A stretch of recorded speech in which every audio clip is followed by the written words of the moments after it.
From MontanaSports.com, this is MTN Sports Extra. Hello and welcome to another edition of Sports Extra on a Saturday night. I'm Tom Wiley. Thanks for joining us, where we've reached the final week of spring football drills from Montana's college teams. And in Bozeman, the Bobcats took the field for the annual Sonny Holland Classic scrimmage with question marks at some major positions. MTN's Grace Lawrence has more from Bobcat Stadium. MTN Sports' Grace Lawrence here inside Bobcat Stadium for the 2025 spring football game. It's a time where new players come onto the scene and veterans continue to grow their leadership.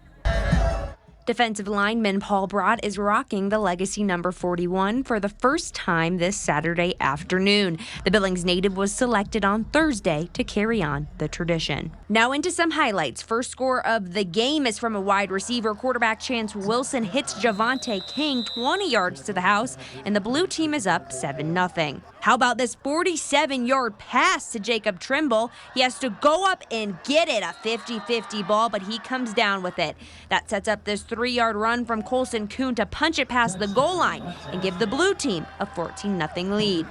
The white team finding the end zone here as Patrick Duchesne hits Jared White for a 13-yard touchdown. Still down 14-7.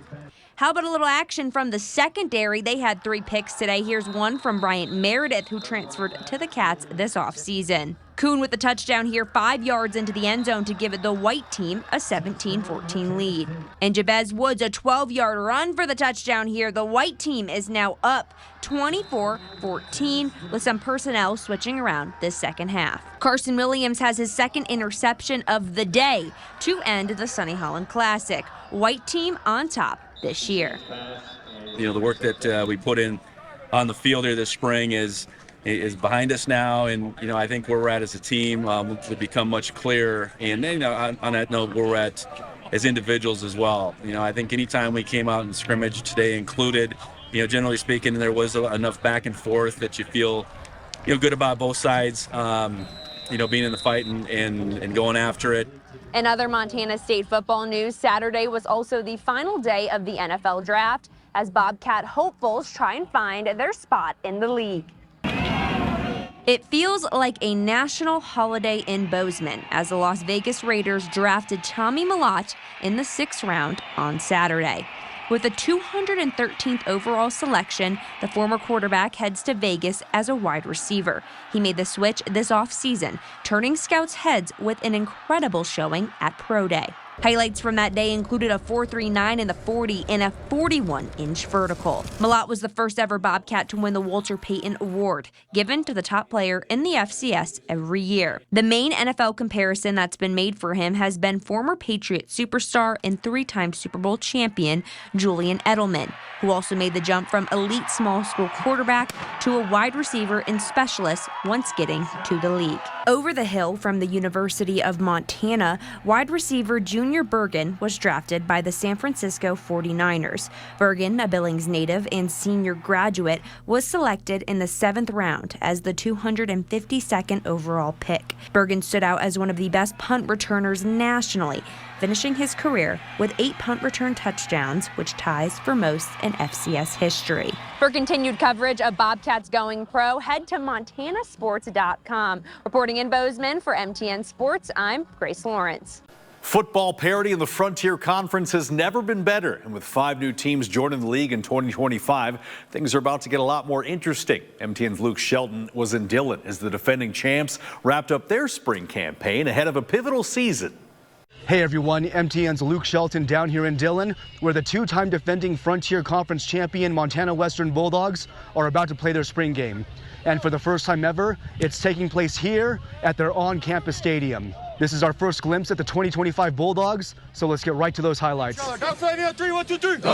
And before the scrimmage, Western named its captains for the upcoming season. Linebackers Jace Fitzgerald and Keegan Mufich, wide receiver John Kirkley, and quarterback Michael Palandri. Now let's get to the action. First series, and here's Palandri with a nice pass over the middle to Kirkley, and that quarterback-receiver tandem looking as sharp as ever. The first team offense then takes a break, and now how about a defensive highlight as Manny Veras shoots the gap, and he'll bring down running back Bryce Hager for a loss. But now the second-team offense showing what it can do as Trey Hovland zips it into Colter Ramos for the spring game's first touchdown. First-team offense back on the field, and it's Palandri and Kirkley again connecting for a nice gain. And a few plays later, Palandri reminding us all that he can do as much damage with his legs as he can with his arm. But after that, Thunder forces an early end to the spring game. But while we didn't get a lengthy look at the Bulldogs, head coach Ryan Norse was pleased with what he saw. Yeah, it was a real short frame, but I really liked what we did offensively. We had two really good drives with our ones versus ones. The defense had a nice stop on us. In Dillon, Luke Shelton, MTN Sports. Johnny Walker here in Nelson Stadium for the Carroll College football spring game as the Saints host, the Saints. We've got Team White and Red versus Team Purple for this intra-squad scrimmage. And all eyes were on the quarterbacks as Carroll is yet to name its new QB1. Plays like this certainly help with that QB competition. That's Division I transfer Hogan Carmichael serving up this deep ball tutty to Colin Stoddard. All four quarterbacks showing off their legs at different times today. But perhaps none more impressive than Connor Willis right here. Ankles broken. But it wasn't just the quarterback showing out. Check out Jake Jeske right here, taking the handoff and turning it into a house call. And let's show the defenders some love. Down in the red zone, and that's Garrett Freeman jumping out in front, picking off Carmichael and running untouched the other way. Still running some red zone reps. And how about the diving grab here from Joe Ferrier? Doesn't get much prettier than that. And how about one more defensive highlight to close this thing out? That's Montana transfer Caden Hewitt throwing the ball to the wrong team in the red zone. And looking ahead to the fall, Carroll's regular season is officially set to start August 30th at MSU Northern. Reporting in Nelson Stadium, Johnny Walker, MTN Sports. Coming up, Missoula Loyola's Ray Johnston makes everything look easy on the court, but life away from basketball has been anything but. Details just ahead on Sports Extra. There's more action online at montanasports.com. Welcome back to MTN Sports Extra, powered by montanasports.com. Well, Ray Johnston has won 3 straight State B titles with Missoula Loyola and back-to-back Gatorade Basketball Player of the Year honors. But away from the court, the Ram senior has experienced deep heartache. MTN's Kyle Hansen explains. The scene was straight out of a movie. A packed house with a state title on the line, and the hometown Loyola Rams were front and center at Dahlberg Arena, looking to claim a three-peat. But what Reynolds Johnston did in the opening quarter couldn't be scripted, as 3 after 3 kept falling en route to a 22-point first quarter performance that ultimately led Loyola to the mountaintop once again. Part of that was something, I don't know, an external force, something supernatural, I don't even know, because every shot in the first couple of minutes of that game just felt good. And I think after the third 3 went in, I was like, what's going on, I put my hands on my head. I was like going crazy, but just started thinking of her throughout that.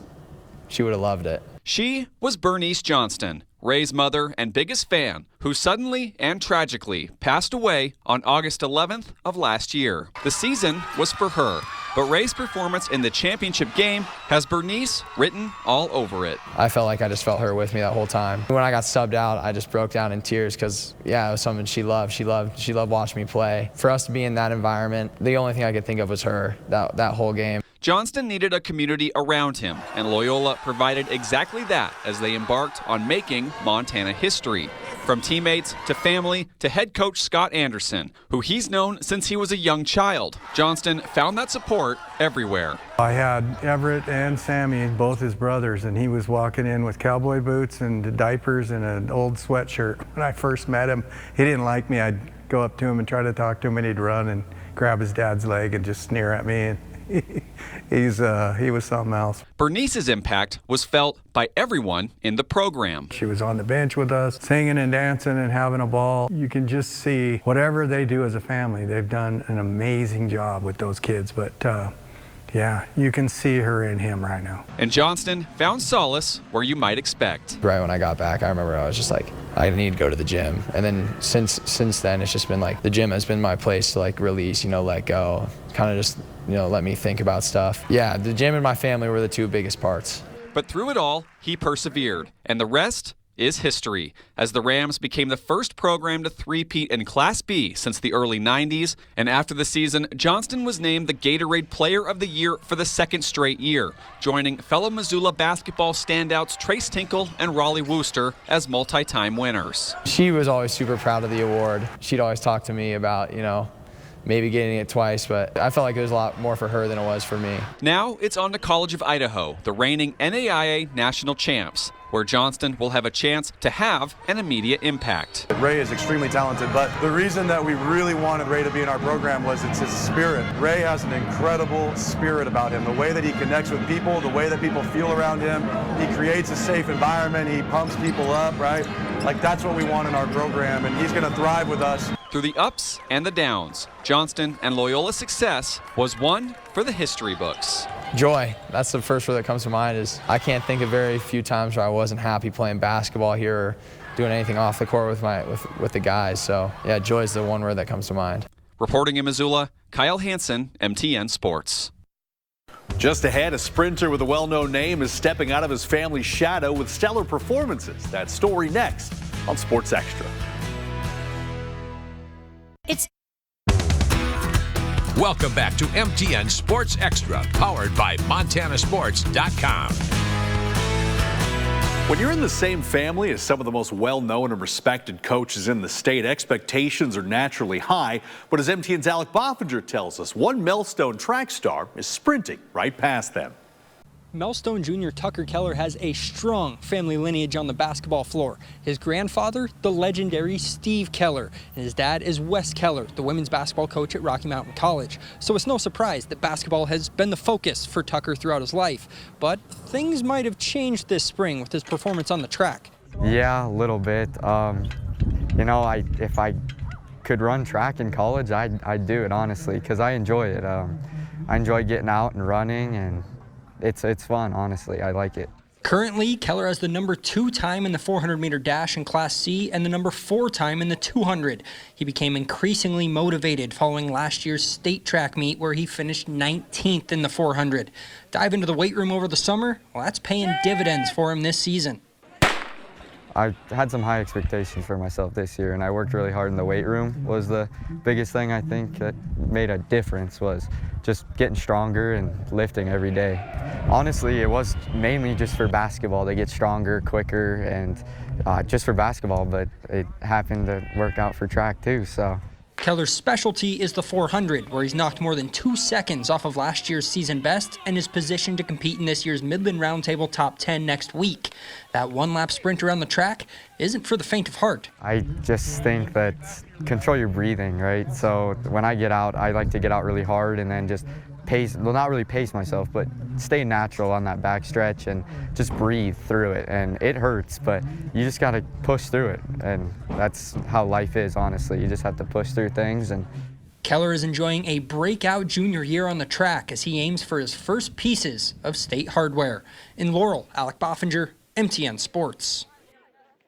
MSU Billings softball players wrap up their regular season this weekend on the brink of reaching their conference tournament for the first time in a decade. MTN's Scott Breen shows us a small stick of dynamite that's helped them get there. Here at MSU Billings, the softball offense has been extremely explosive this season, but there's one sophomore in particular, and when she steps out of this dugout with a bat, the Jackets are nearly guaranteed a hit, a run, or even a home run. It's a powerful swing. In the air left field, that one's going to leave the yard. Bryn Lucht, home run number 13 of the season. That's honestly more than I've had in a high school season. That was last Wednesday, and she wasn't done. Next inning against Western Oregon, here's Lucht blasting number 14. Has a chance, and it's out of here. Solo mission for Bryn Lucht. Funny thing is, she wasn't exactly feeling it entering that game. I was kind of struggling with my confidence, but once I hit the one, I was in a really good mood. And it built from there. Lucht, who far and away leads the team in home runs, is now just 2 shy of the school record 16 in one season. She has a fantastic swing, so honestly, any ball she connects with, I can see it going out. She's just a free swinger, and she's just so mild-mannered. It's awesome to see. And when she had the big day, we literally were telling her to hit ground balls, and she hit 2 home runs and a double off the wall. Lucht, who didn't play much as a freshman, is also the team leader with 39 runs batted in. She delivered 7 in this game, tying Rachel Kornberg and current teammate Lauren Blaschak for the single-game school record. Thing is, these RBIs aren't possible if the Jackets don't put runners on base, which they certainly are with a high-powered offense led by Marley Nieto's .409 batting average. Oh yeah, like Marley and Kaylin, they usually get on a decent amount of the time. It's nice knowing that they're there. Marley's been great up at the top of the order. She's had maybe 18 at-bats in her career here, and you know, she's hitting over 400 now. You can count on Kaylin in the 2-hole, and then the one that's really been impressive is Kennedy Dipwick. Down in the 9-hole has been getting on base a lot. Circling back to home runs, the Jackets have a new celebration. Every time we touch home plate, we go, boom! Ironically, the exception is the team's home run leader. I'm kind of shy though, so I don't usually do it, but I'll like stomp on the plate. They do say it's always the shy ones you have to watch out for. Scott Breen, MTN Sports. Still ahead, the summer motocross schedule gets underway with a massive event in Great Falls. Sports Extra hits the track. That's next. Welcome back to MTN Sports Extra, powered by MontanaSports.com. The Central Montana Motocross Series kicks off this weekend with hundreds of riders hitting the Electric City dirt track. MTN's Will Charlton was there as competitors rev their engines. Dirt bike riders from all over the area have come to Great Falls for the start of the Central Montana Motocross Circuit as the motors started revving on this 2-day event earlier Saturday.